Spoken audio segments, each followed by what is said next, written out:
तो गाइज मैं हूं आयुष और आप देख रहे हैं रेसलिंग इंडिया। स्वागत है आपका आज की इस वीडियो में जहां पे हम बात करने वाले हैं आज हुई ऑल एलीट रेसलिंग डायनामाइट की। और मुझे पता है कि बहुत टाइम से हमने शो को जबकि रिव्यू नहीं करा है, तो जब आज मैं लाइव देख रहा था इसको तो काफी कैजुअल व्यूअर वाली फीलिंग आ रही थी। मतलब जो हर हफ्ते सब कुछ फॉलो नहीं करता लेकिन इंटरेस्ट जरूर ले रहा है। मुझे कुछ कुछ चीजें पता थी क्योंकि इस शो से जस्ट पहले मैंने लास्ट वीक की डायनामाइट देखी थी फटाफट, तो मेन चीजें मुझे सारी पता थी। Obviously double or nothing pay per view जो आने वाला है अगले हफ्ते संडे को, एक बड़ा शो होने वाला है CM Punk versus hangman Adam page for the AEW world championship. तो सब कुछ एईडब्ल्यू ने प्लान कर रखा है काफी बड़े स्केल पे फॉर दिस पेपर व्यू, और मैं एक्साइटेड था इस शो के लिए, स्पेशली जो ओवेन हार्ट के टूर्नामेंट का जो क्वार्टर फाइनल सेमीफाइनल्स के कमाल के कुछ मैचेस आज इस शो पे देखने को मिले हैं। तो हम बात करेंगे, मैं आपको बताऊंगा कि क्या चीजें मुझे ज्यादा इंटरेस्ट कर रही हैं, क्या कम। पूरी कोशिश रहेगी कि नेक्स्ट वीक के डायनामाइट का भी रिव्यू इसी तरीके से फटाफट आए, और फिर डबल और नथिंग ऑब्वियसली मैं लाइव देखने वाला हूं, उस पेपर व्यू का आपको रिव्यू मिलेगा। लेकिन ये शो एईडब्ल्यू ने स्टार्ट करा अपने ओवेन हार्ट फाउंडेशन टूर्नामेंट के क्वार्टर फाइनल से, जहां पे समोआ जो का मैच होने वाला था एक मिस्ट्री अपोनेंट के अगेंस्ट जिसको जोकर बुलाया जा रहा था, और उसके बारे में हम बात करते हैं। लेकिन ये फर्स्ट टाइम था मेरा जब समोआ जो को मैंने ढंग से ऑल एलीट रेसलिंग में देखा है। मतलब मुझे पता है कि काफी टाइम से जो अब एईडब्ल्यू के साथ साइंड है, लेकिन उनको प्रॉपर तरीके से मैंने अभी तक फॉलो नहीं करा था, तो उनका जो रन है वो भी ऑब्वियसली मैंने नहीं देखा क्वार्टर फाइनल्स तक। लेकिन यहाँ पे जो उनके मिस्ट्री अपोनेंट थे वो थे जॉनी इलीट, यानी कि formerly known as John Morrison from WWE. उनको काफी बड़ी पॉप मिली। पहले जब स्क्रीन पे जॉनी लिखा आया तो मैं सोच रहा था क्या है जॉनी गार्गानो हो सकते हैं, लेकिन एक्चुअली में वो जॉन मॉरिसन थे। तो उनको बहुत बड़ी पॉप मिली, एक अच्छा मैच इन दोनों के बीच में देखने को मिला जो कि ओपनर के हिसाब से मुझे काफी पसंद आया। लेकिन एट द एंड ये बात बिल्कुल क्लियर थी कि आज जो है वो समोआ जो को इस मैच में विक्ट्री मिलनी थी। तो वो चीज एईडब्ल्यू ने बुक करी, वो एक मसल बस्टर लगा के जीत जाते हैं। आई थिंक कि मॉरिसन या फिर जॉनी इलीट, अब उनको बुलाया जा रहा है इज ऑल इलीट, लेकिन उनका फ्यूचर किस तरीके से बुक करा जाएगा वो देखना इंटरेस्टिंग रहेगा। सरप्राइज जरूर था, मजा आया देख के। लेकिन इस मैच के बाद संजय दत्त, सतनाम सिंह और जे लीथल ये तीनों मिलकर अटैक कर देते हैं समोआ जो को। तो मैं कमेंट्स में चाहता हूं आप लोग मुझे बताएं कि आखिर इनकी क्या प्रॉब्लम है समोआ जो के साथ, क्योंकि जैसा कि मैंने बोला मैं इसको फॉलो नहीं कर रहा था, एक काफी कैजुअल फैन की तरह आज मैंने शो को देखा। और इसके बाद चक टेलर, ट्रेंट और यहाँ पे रॉकी रोमेरो आते हैं बचाने समोआ जो को, लेकिन उससे पहले उनकी लेफ्ट आर्म पे एक स्टील पाइप से अटैक करा गया था। तो इंटरेस्टिंग है देखना क्या ये चीज स्टोरी लाइन में प्ले होगी, क्या ये एक रीजन बन सकता है समोआ जो का इस टूर्नामेंट से बाहर होने का, वो देखना गाइस काफी इंटरेस्टिंग है। क्योंकि नेक्स्ट वीक अगला सेमीफाइनल जो है वो देखने को मिलेगा। फर्स्ट सेमीफाइनल आज यहाँ पे हुआ, लेकिन अच्छे सरप्राइज के साथ शो स्टार्ट हुआ। और सतनाम सिंह ऑब्वियसली इस समय वीर महान का काइंड ऑफ ऑपोजिट वर्जन, जो कि हम कह सकते हैं इंडियन सुपरस्टार को रिप्रेजेंट कर रहा है ऑल एलीट रेसलिंग के अंदर भी, वो काफी बढ़िया चीज मुझे लगी। इसके बाद हमें एक बैक स्टेज सेगमेंट देखने को मिलती है जहां पे द हार्डी बॉयज को कन्फ्रंट करते हैं द यंग बक्स। और यहाँ पे बेसिकली वो बोलने आए थे जेफ हार्डी को कि लास्ट वीक तुम्हारा जो डार्बी एलिन के साथ मैच हुआ है, जो कि by the way what an amazing match, मतलब वहां पे एईडब्ल्यू ने अपना पूरा 100% दिया, टाइम भी और इन दोनों सुपरस्टार्स का एफर्ट। और वो जो डार्बी ने स्वान टॉन बॉम्ब लगाया था जेफ के ऊपर on a pile of steel chairs, कमाल की वो चीज थी। जेफ हार्डी को एट द एंड विक्ट्री जरूर मिल गई, लेकिन यहाँ पे मैट हार्डी बोलते हैं यंग बक्स को, देखो भाई जेफ हार्डी क्लियर्ड है, वो compete तो करेगा ही, और तुम दोनों बार बार हमारे पास ऐसे मत आके एक्ट करो कि तुम हमसे बेटर हो। तुम हमेशा हार्डी बॉय के जो हो वो कॉस्ट प्लेयर्स रहोगे, हम एक्चुअली में reality and we will always be better than you.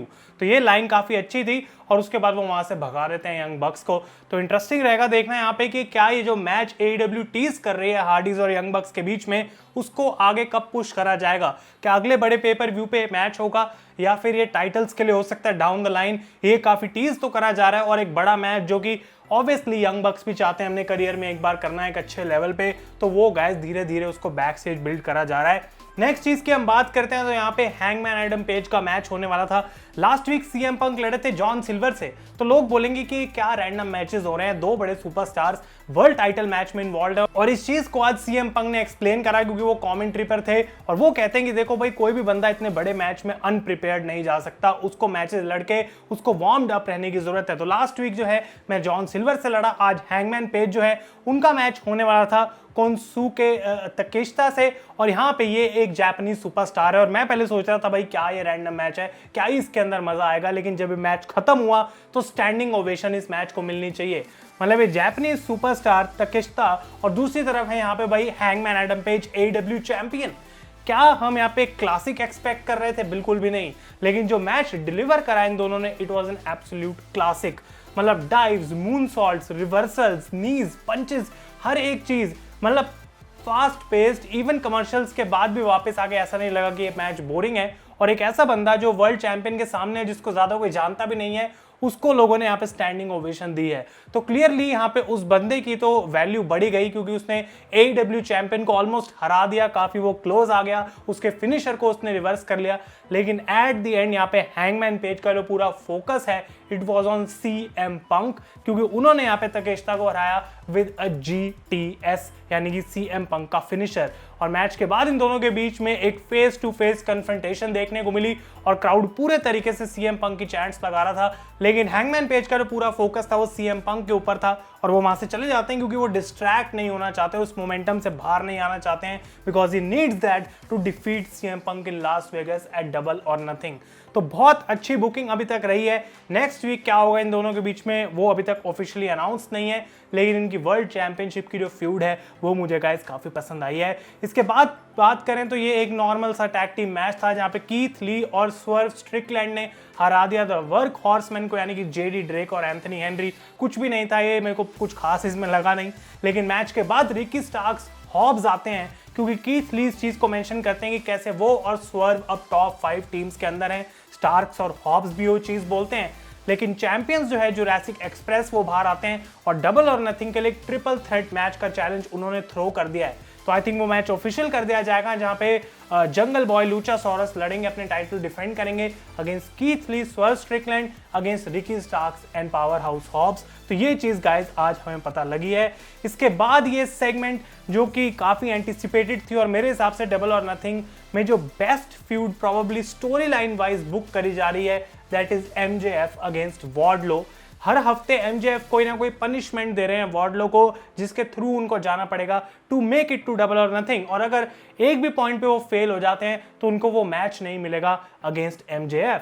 अब ये चीज काइंड ऑफ AEW ने सेम करी थी जब कोडी रोड्स की फ्यूड MJF के साथ चल रही थी, कि भाई 10 लैशेस जो हैं वो मारेंगे यहाँ पे वार्डलो को, यानी कि बेल्ट से मारेंगे और वार्डलो कुछ नहीं कर सकता, उसके जो है बेसिकली हाथ बंधे रहेंगे। लेकिन ये सेगमेंट कमाल की इसलिए थी क्योंकि पहले जब MJF आए उन्होंने बोला मेरा म्यूजिक कट करो, और क्राउड उनको बुरे तरीके से बू कर रहा था। वो इंसल्ट करते हैं टेक्सास की, लेकिन उतनी ज्यादा उनको यहाँ पे बूज हो रही थी, एसहोल की चैंट्स हो रही थी उनके लिए। तो मोमेंटम बिल्कुल सेट था इस सेगमेंट के लिए। वार्डलो आते हैं बाहर और MJF को लग रहा था मैं इसको मारूंगा, उसको चोट लगेगी, लेकिन 7 शॉट मारने के बाद भी ऐसा था कि वार्डलो वहीं का वहीं खड़ा, भाई उसको कोई दिक्कत नहीं है, तुम जितने मर्जी शॉट्स उसके अगेंस्ट ले लो। उसके बाद वो शॉन स्पियर्स को बेल्ट देते हैं, जो कि 2 शॉट लगाते हैं। 9th पे ऐसा लगता है कि थोड़ा दर्द हुआ वार्डलो को, लेकिन 10th शॉट के टाइम पे MJF यहाँ पे रूल्स को चेंज करते हैं। ऑब्वियसली वो लो ब्लो लगाते हैं वार्डलो को, और फिर उसके बाद बुरे तरीके से अटैक करते हैं। उसके बाद शॉन स्पियर्स ने अपना C4 फिनिशर लगाया, और इस तरीके से यहाँ पे वार्डलो को डिस्ट्रॉय कर दिया गया by MJF and Shawn Spears. लेकिन अभी भी वो कुछ कर नहीं सकते हैं, MJF को ज्यादा अटैक नहीं कर सकते हैं, क्योंकि तभी MJF जो है वार्डलो को उनके कॉन्ट्रैक्ट से रिलीज करेंगे अगर वो उनको हरा पाएंगे डबल और नथिंग। और अभी एक और चीज बची है, एक और ऑब्स्टिकल बचा है। Next week Shawn Spears versus Wardlow एक स्टील केज मैच के अंदर, और उसके अंदर स्पेशल गेस्ट रेफरी होने वाले हैं MJF। तो किस तरीके से वार्डलो उस मैच को जीतेंगे देखना इंटरेस्टिंग रहेगा। और अभी तक वार्डलो का रिकॉर्ड 0-2 है, यानी कि दोनों मैचेस वो हारे अपने स्टील केज आज तक इन AEW। तो ये परफेक्टली सेटअप करा गया है गो होम शो के लिए नेक्स्ट वीक, और मैं बहुत इंटरेस्टेड हूं इसको देखने के लिए, क्योंकि लास वेगस में ही वो शो होगा। इसके बाद बात करें तो एक और ओवेन हार्ट फाउंडेशन का हमें क्वार्टर फाइनल मैच देखने को मिला, which was out of this world। Kyle O'Reilly versus रे फेनिक्स। ये दोनों बंदे रिंग के अंदर हो, मैच अच्छा ना हो इम्पॉसिबल है। मतलब बैक एंड फोर्थ था पूरे समय। रे फेनिक्स की हाई स्पीड और एजिलिटी जो उनकी है वो यहाँ पे काम आई, साथ के साथ जो टेक्निकल स्किल्स हैं काइल ओराइली के। तो केमिस्ट्री कमाल की थी इनके रिंग में आपस में, लेकिन मुझे लग रहा था कहीं ना कहीं काइल ओराइली इस मैच को जीतेंगे, तो उन्होंने टैप आउट करा दिया एक आर्म बार लगा के रे फेनिक्स को। लेकिन ओवरऑल गाइज ये भी एक काफी कमाल का मैच था। अगली सेगमेंट में जेरिको एप्रिसिएशन सोसाइटी कन्फ्रंट करने वाली थी ब्लैकपूल कॉम्बैट क्लब, यानी कि जॉन मॉक्सली, ब्रायन डैनियलसन, और उनके साथ विलियम रीगल भी हैं, और यहाँ पे आई एडी किंगस्टन, सैंटाना ओर्टिज। तो ये जो स्टेबल्स बने हुए हैं इस टाइम पे एक दूसरे के अगेंस्ट यहाँ पे आए। तो पहले रिंग में सारे बेबी फेस आ गए, और जेरिको जब बाहर आते हैं वो पहले अपना म्यूजिक कट कर आते हैं कि कोई आज गाएगा नहीं, और वो एक एक करके यहाँ पे हर एक मेंबर की बेइज्जती मारते हैं जो रिंग में खड़ा है। और Chris Jericho is such a golden promo कि भाई क्या ही मैं बोलूं, हर बार जब जेरिको कुछ बोलते हैं माइक में तुम्हें सुनना पड़ता है, इज दैट गुड। तो क्रिस जेरिको यहाँ पे सबसे पहले विलियम रीगल से स्टार्ट करते हैं कि कैसे इस बंदे को अपने करियर में एक वर्ल्ड क्लास चैंपियन बनना चाहिए था, लेकिन हुआ क्या, वो एक वर्ल्ड क्लास एडिक्ट बन गया। उसके बाद वो सैंटाना ओर्टिज को कहते हैं कि भाई इन दोनों को अभी भी ये बात रियलाइज नहीं हुई कि जितना भी इनको सक्सेस मिला है इस कंपनी में वो सारा मेरी वजह से था।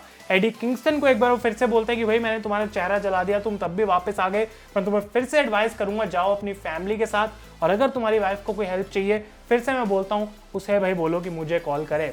उसके बाद वो ब्रायन डैनियल्सन के पास यहाँ पे आते हैं और कहते हैं देखो ब्रायन, तुमने तो आज तक ना ड्रिंक करी है ना स्मोक करी है, लेकिन अगर तुम इस ग्रुप के साथ और ऐसे बने रहे इतनी देर तक तो धीरे धीरे करके विलियम रीगल जो है वो तुम्हें भी यहाँ पे ड्रिंक करवाना स्टार्ट कर देगा और तुम भी जाके जॉन मॉक्सली के साथ रीहैब प्रोग्राम में ज्वाइन हो जाओगे।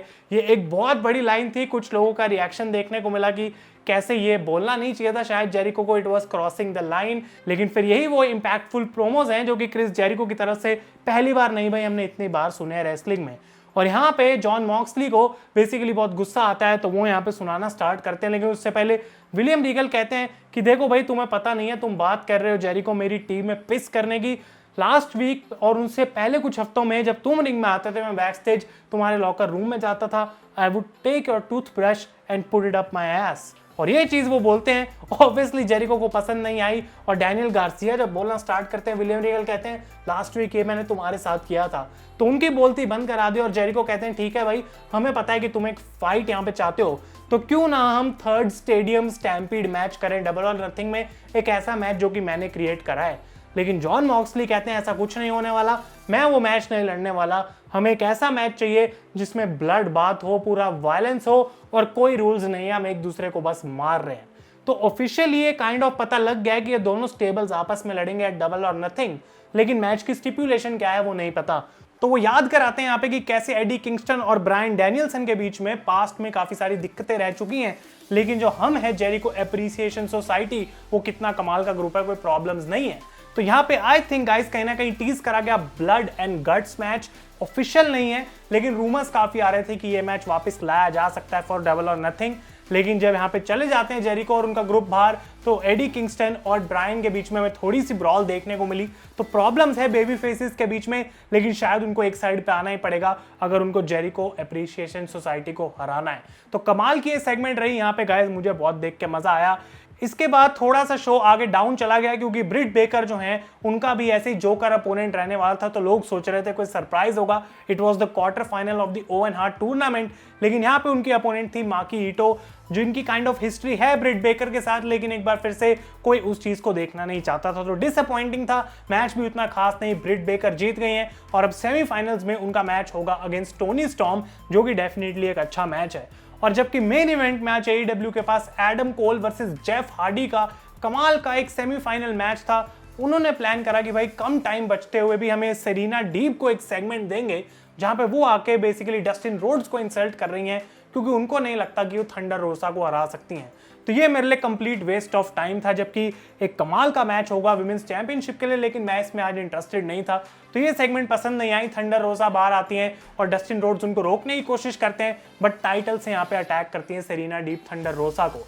लेकिन फाइनली जब मैच स्टार्ट हुआ एडम कोल और जेफ हार्डी का, मैच से पहले ही कोल अटैक कर देते हैं एंट्रेंस साइड पे और ये फिर पिक्चर इन पिक्चर की ब्रेक में चला गया और हम वापस आए तो 3 मिनट बचे थे सिर्फ, तो कुछ खास कर नहीं पाए। जो कमाल का क्लासिक मैच होना चाहिए था, लोग वेट कर रहे थे, AEW और टाइम की वजह से यहाँ पे दे नहीं पाई। तो एडम कोल हराते हैं यहाँ पे लास्ट शॉट लगा के या फिर बूम लगा के अपना फिनिशर जेफ हार्डी को। और मैच के बाद यहाँ पे हार्डी बॉयज 2 on 1 थे कोल के अगेंस्ट, लेकिन ये पूरी ब्रॉल टूट जाती है जब एक तरफ थी अनडिस्प्यूटेड एलीट और दूसरी तरफ यहाँ पे Darby Allin Sting and the Hardy Boyz. लेकिन अपर हैंड मिला यहाँ पे हील्स को, क्योंकि एट द एंड स्टिंग ने पूरी कोशिश करी, उनको भी डिस्ट्रॉय कर दिया गया। हार्डीज पे लगाया जाता है यहाँ पे बीइंग द एलीट और यहाँ पे हील्स को काफी अपर हैंड मिला है।